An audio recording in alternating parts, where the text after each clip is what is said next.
What's up, guys? Welcome back to Classic Octane. I am Taylor. This is going to be episode 2 of Will It Run Wednesday. We're doing another mini bike today. As you can see, this one is a Kawasaki MC1.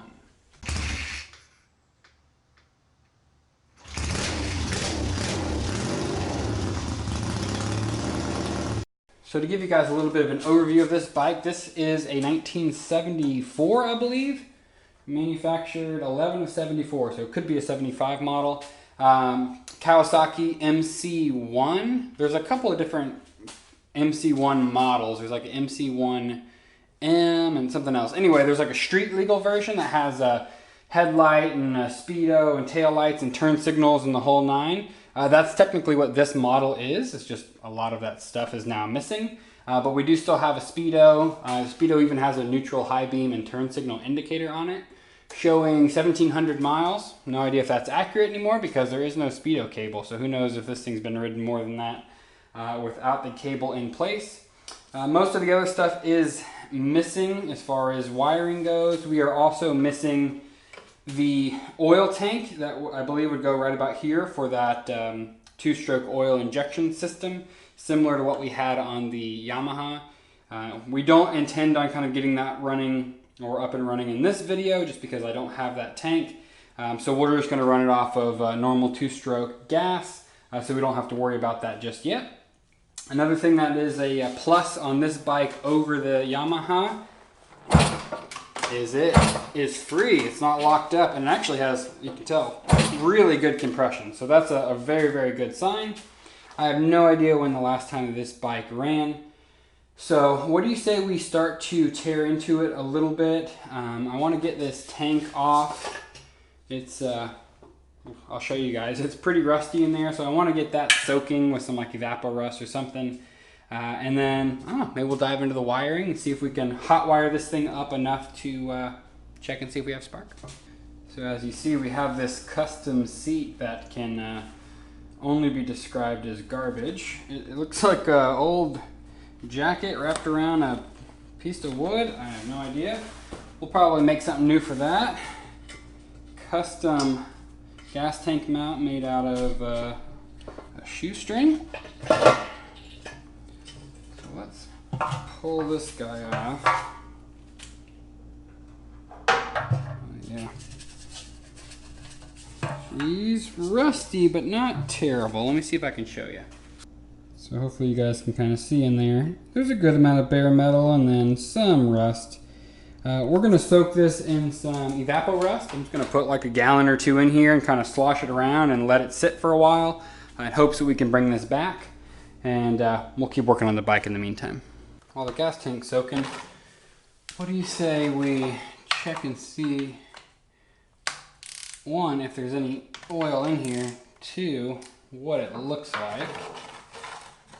I want to put some fresh stuff in either way, but just kind of curious if it's, hopefully it's been stored. Okay, we have some oil coming out and it's super duper clean. Like, brand new, never been run clean, but not a lot. Open the fill cap, see if we get any more coming out. Nope. I mean, we're talking a tablespoon of oil, something like that in there. So we'll let that drain out. Let me see what I have for some oil we can throw in there now. I need to find 600 cc's worth, and we'll go ahead and top it off. That way when we start to turn the motor over and everything, we know we have good oil in there. Got some fresh oil in it. Now we're going to check and see if we have spark. So I had a subscriber send me this, the spark tester, which is pretty cool. So I say we just set this thing relatively close. Should be able to plug this in here, ground that side. Give this thing some kicks.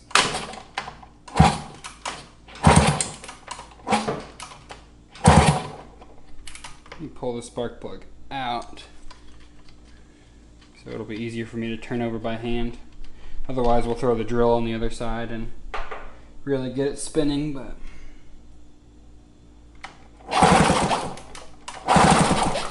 Not seeing anything.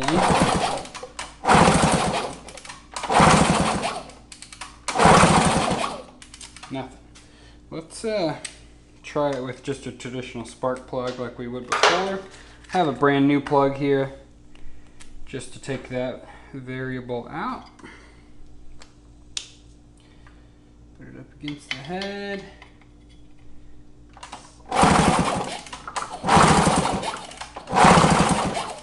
Nothing. So a lot of this wiring is just straight cut. I'm assuming a lot of this runs to the lights that no longer exist. So let's see, since we don't have any sparks, let's try to dive into the wiring to the coil from the magneto and stuff on the other side. So I'm hoping I can just wire this like we have the JT1 wired, which is literally one wire from the magneto into the coil and then the spark plug out of the coil. Get rid of all of this. Super simple. So we have some, we're gonna have to take this off, I think. We have some wires coming up this whole bundle here, so there is a neutral light, so that would be coming from here too, which we don't care about. There seems to be a black wire that splits. One of the wires goes into the coil, the other one runs in this harness that goes up to, it looks like it goes up to the ignition key. Just follow it, yeah. Yeah, it goes up into the key, so that's probably our kill switch. What do you say we just unplug that one? And we just go straight from the magneto into the coil, see if that gives us a spark.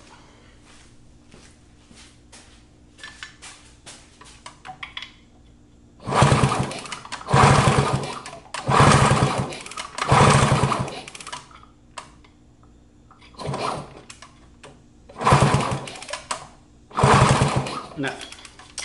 Alright, let's pull that side cover off. See what the magneto situation looks like. Maybe we just need to file the points. Looks like that was missing the locking bolt.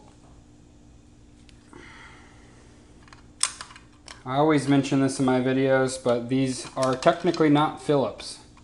If you are working on an old Japanese motorcycle, get yourself a set of these JIS, Japanese Industrial Standard screwdrivers. I'll throw a link to these in the description. They're off Amazon. They're super cheap. They work great. Between these and an impact driver, you can pretty much take apart an entire Japanese engine without stripping any of these. But if you try to use a Phillips, which you can tell somebody did on these in the past, they're pretty easy to strip out when they're, you know, 40, 50 years old. Ooh. That's fun. That's a good sign. Not as bad. Oof. What was I saying? Not as bad as the inside of the JT1, but it looks like the bottom of this was probably in some water at some point, and that was down, and then this just pooled water in it. Okie dokie. So yeah, we're definitely going to want to pull this flywheel off, get in there to the points, and make sure that you know, that whole mechanism and everything's not all rusted up.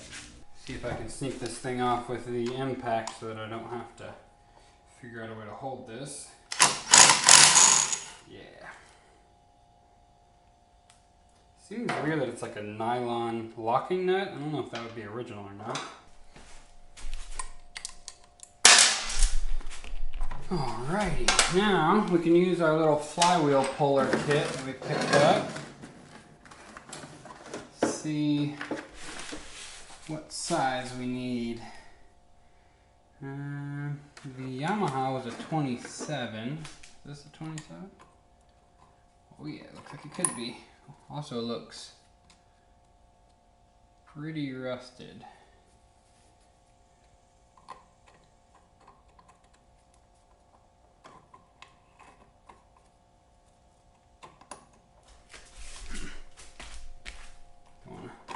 Cross thread this thing.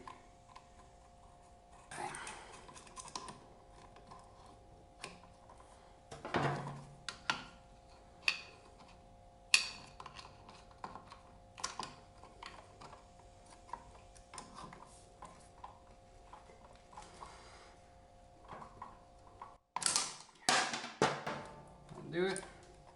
Yeah.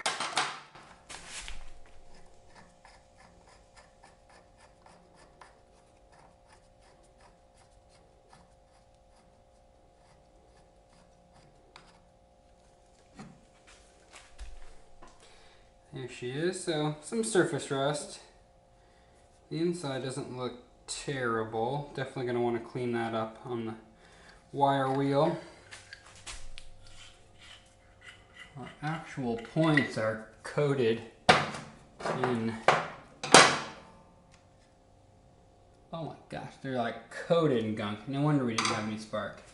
What do we want to do? Let's try just filing those points and then using the wire wheel. I'm going to wire wheel the outside of this. It doesn't really need to be wire wheeled, but then I'm going to take a little brass wire wheel on my Dremel and then hit up each one of these little pads, and I'll also do the same thing to these pads just to make sure we're getting nice clean metal in hopes that that will bring our spark back. So this is the adjustment.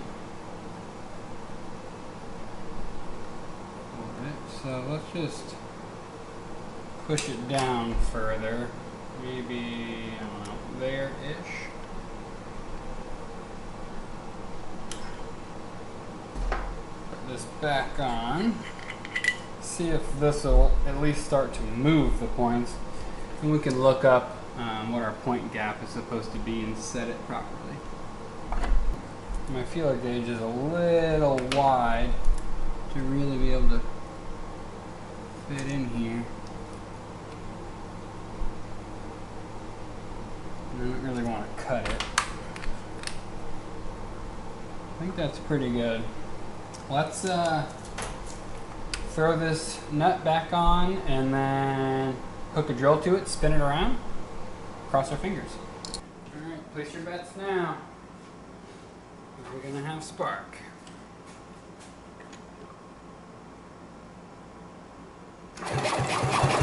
Oh. I saw one spark.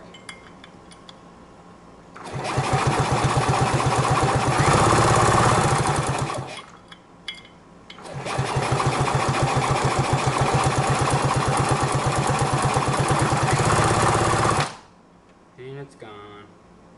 Okay, I've got an idea.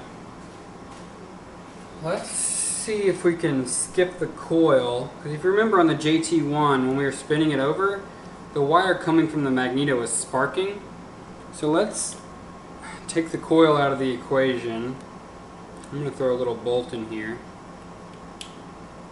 and this is the connector coming straight from the magneto right here.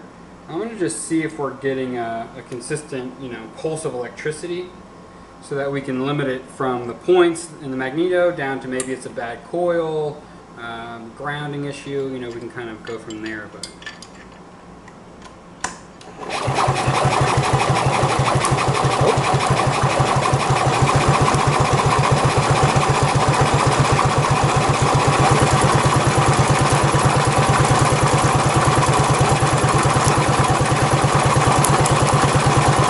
okay, so that's definitely sparking. So that should mean our magneto and our points and everything are good. So it may be a bad coil. Maybe a spark plug wire itself is broken. Let's try and kind of dive into this a little bit. I wonder if the coil is similar enough on the JT that we can swap it. See if that makes a difference. So I just stole the coil off of the JT1. We're going to try and swap it in here in some kind of temporary fashion. See if that gets us any further down the road. JT1 coil mounted up. Let's throw a spark plug in. Turn it over, see if we have spark.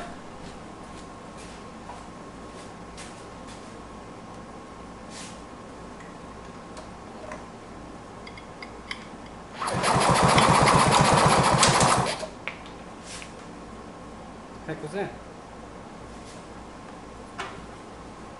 Little mounting screw. Alright, let's make sure that doesn't fall in the engine. Okay.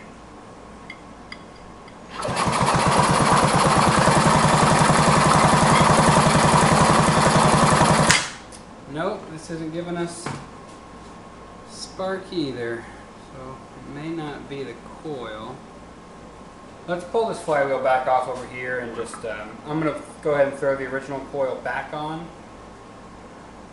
We'll keep diagnosing. So I went ahead and pulled the magneto off the bike.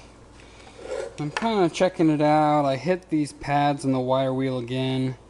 And while I had it out, I decided to kind of test around with a multimeter, make sure, you know, we don't have any kind of broken wires or anything. And what I've noticed is, you know, I brought out this brand new set of points to kind of show what I'm talking about.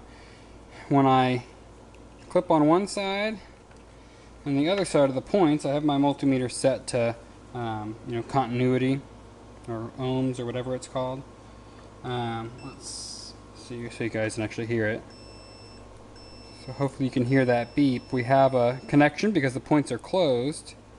When we open the points, we lose it, and that's how it's supposed to be, because, you know, when the engine's running and it hits and it opens that point gap, that's what shoots our spark.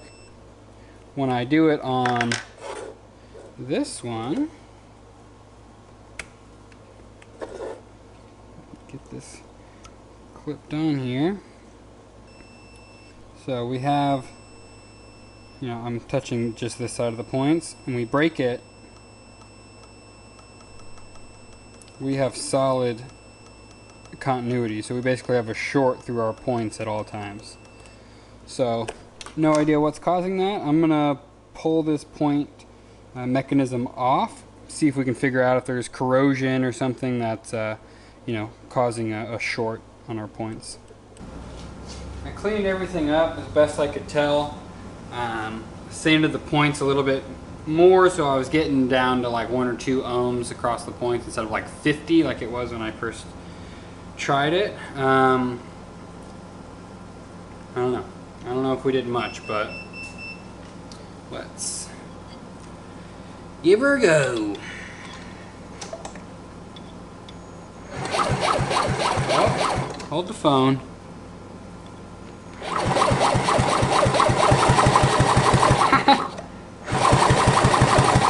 Well, something we did worked. I'm assuming it was just either one of those pads still had a decent amount of corrosion, the one that was on the bottom. I think there was some water in here at some point, or the points. Either way, she just made some sparks. I don't know. Do you want to spray a little bit of fuel down the cylinder and see if she'll do something? Okay, got the 2-stroke gas ready. We're just going to give it about that much.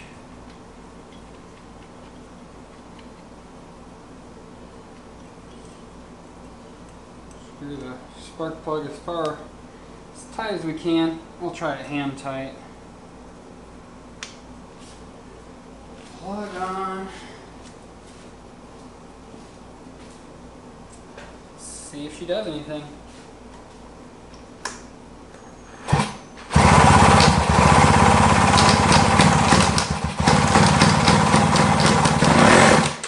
Oh yeah.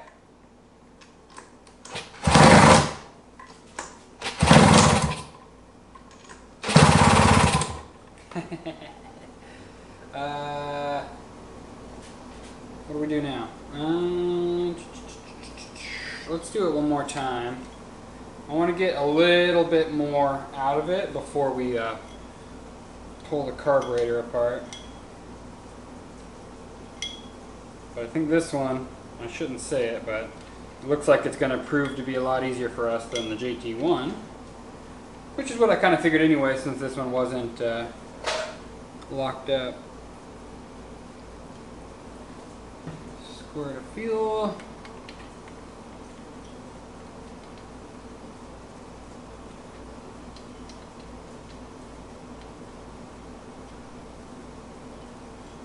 Still smoking a little bit, which is kind of weird, but okay. Plug on.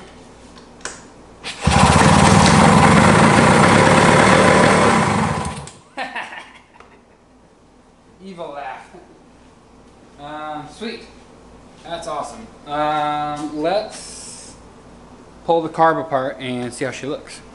Carb is off. Got you guys up on the bench, so hopefully you can see a little bit better than you could last time. Let's start with pulling the bowl off.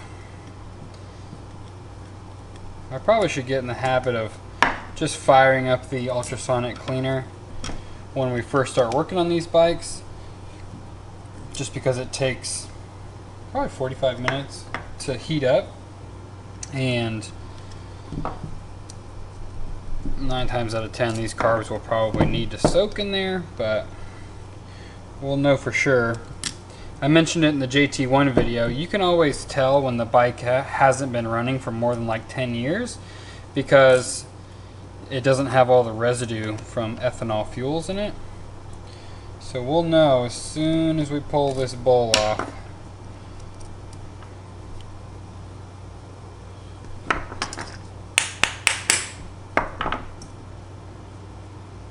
Yeah, she's got some gum in there. Not terrible. Doesn't have that like chalkiness that the ethanol fuels normally give. Alright. We'll keep tearing this thing down.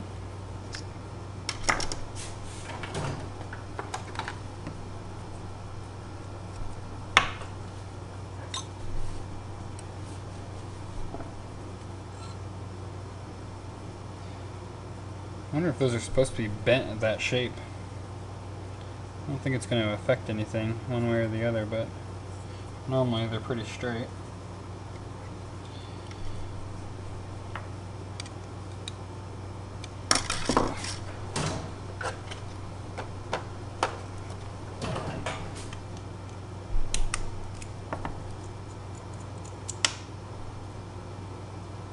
So that's jet we got.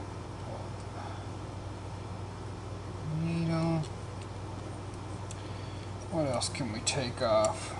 Got our little idle adjustment.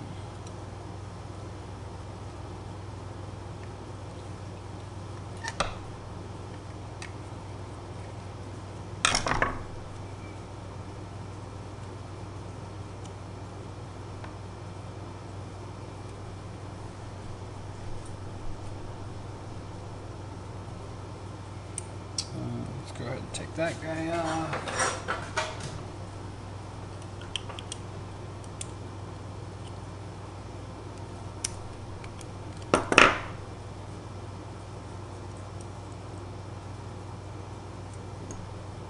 This is all looking pretty good so far.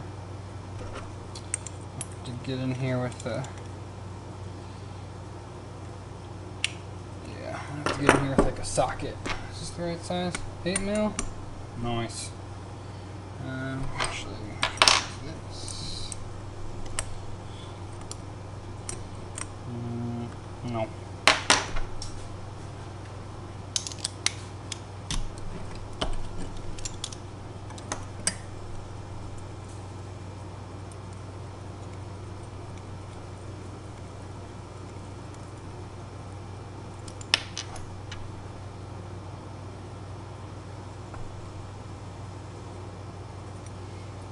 Not too bad overall.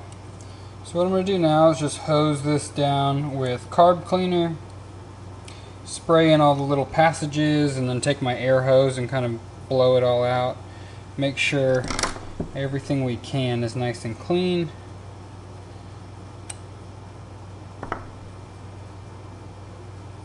And we should be ready to go. I mean, it probably would have worked. The jets aren't even clogged, which is surprising. So, go ahead and clean it all up and bring you guys back. Going back on with the carb.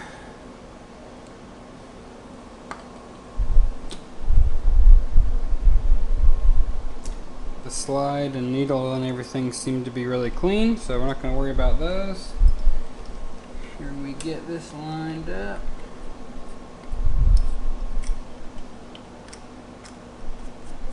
It's funny, on this bike somebody actually changed instead of having a throttle like it's supposed to have a throttle, it's this like front lever. So now there's no front brake cable at all. The cable is just like wrapped around this front lever. I think it's pretty funny.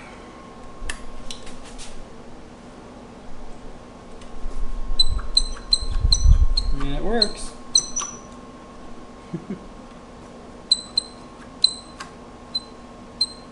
All right, let's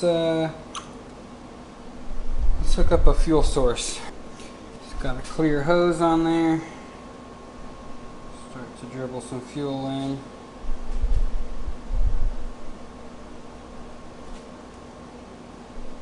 Fill that bowl up, and then hopefully it should stop and not overflow or leak out or anything.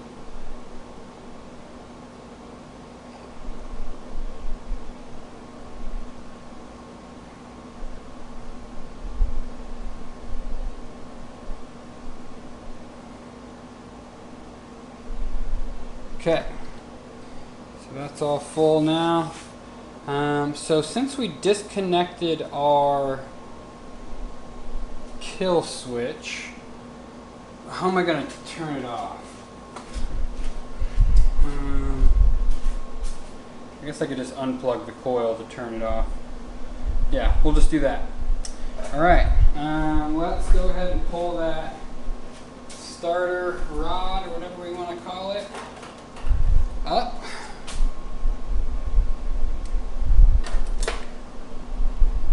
Just like that. We should be ready to go. I'm going to back you guys up just a little bit. Alright. Cross your fingers. And we have to open that door because we're going to have some smoke.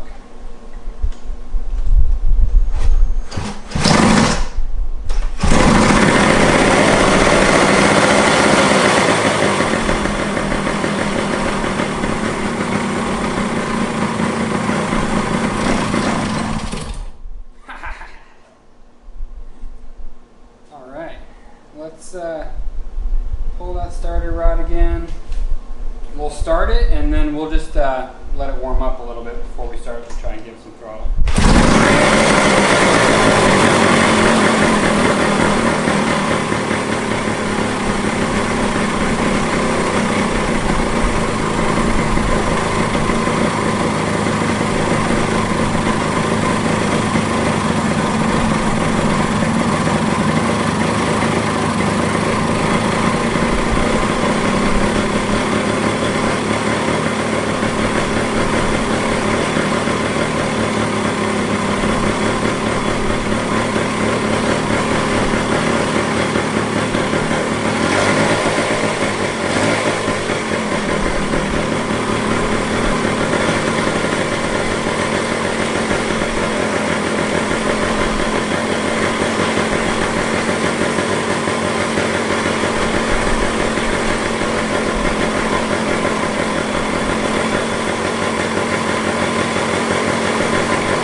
Alright, we'll open the door so I don't die of carbon monoxide poisoning.